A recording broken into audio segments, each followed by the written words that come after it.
Bien les amis, je voudrais, dans la construction ou dans le fait de revisiter votre stratégie, vous parler du cadre de référence. Vous savez, ce cadre de référence, il répond à la première question, où voulons-nous aller? Le cadre de référence va être un élément de communication et de valorisation de votre marque employeur de façon considérable. C'est vraiment un outil très fort et à travailler puissamment.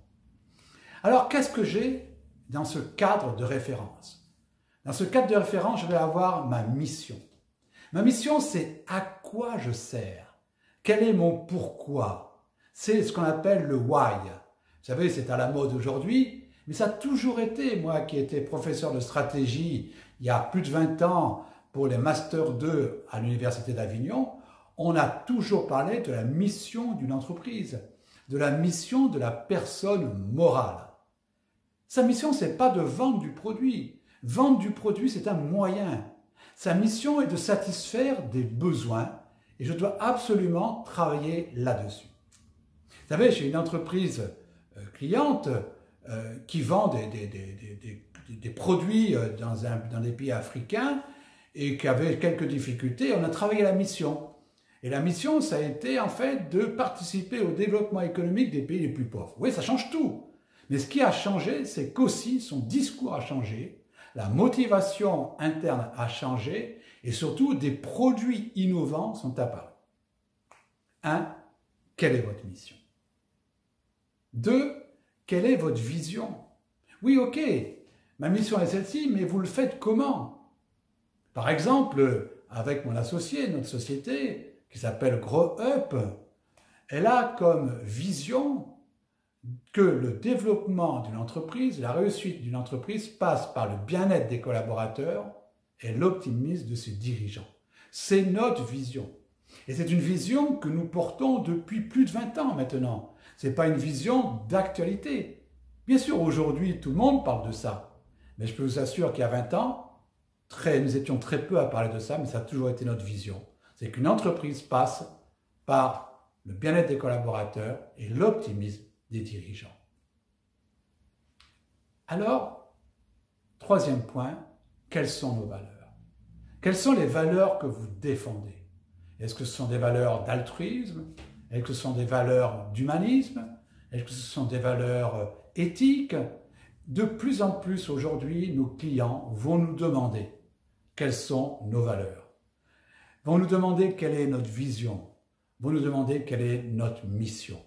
Et vous comprenez bien qu'à partir du moment où je suis capable de dire ça à un client, je vais desserrer la pression du prix parce que je vais aller sur quelque chose de beaucoup plus qualitatif.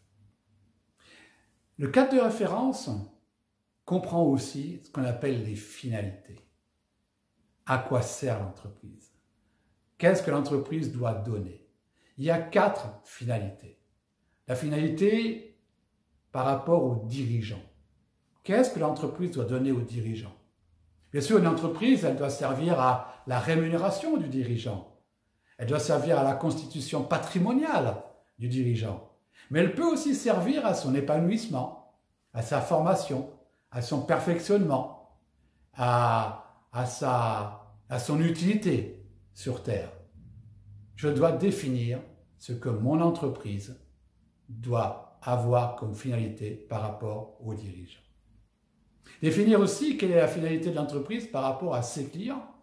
Oui, bien sûr, c'est de donner un bon produit, un produit qualitatif, mais peut-être plus que ça.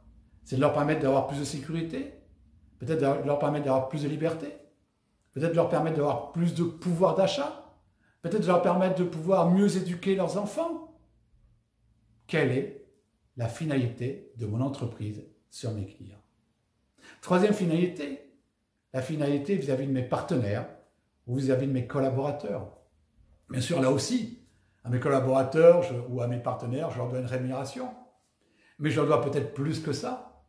Je leur dois peut-être le fait de s'épanouir, le fait d'apprendre, le fait de travailler sur l'entrepreneuriat ou l'intrapreneuriat.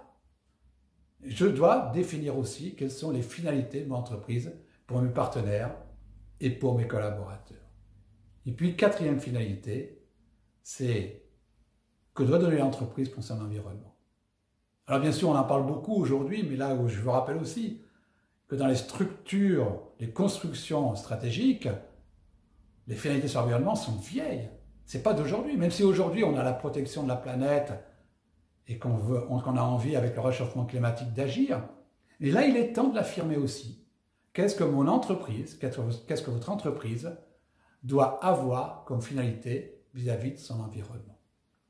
Vous avez bien compris, chers amis, qu'à partir du moment où j'ai une mission très forte, il faut qu'elle soit très forte, cette mission. Je vais avoir une promesse client très élevée. À partir où ma vision est une vision disruptive, une vision faite de convictions, je vais pouvoir les défendre. Ah, parfois on me dira, mais vos convictions ne me plaisent pas tout à fait. Oui, mais c'est ce qui va faire notre différence. Nos valeurs d'éthique, nos valeurs de limite, nos valeurs d'humanisme vont aussi faire la différence par rapport à un concurrent qui n'est que sur la production et le prix.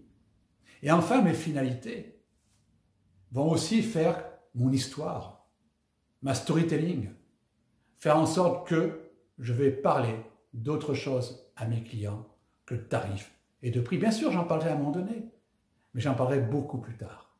Alors voilà, les amis, faites la construction de votre cadre de référence.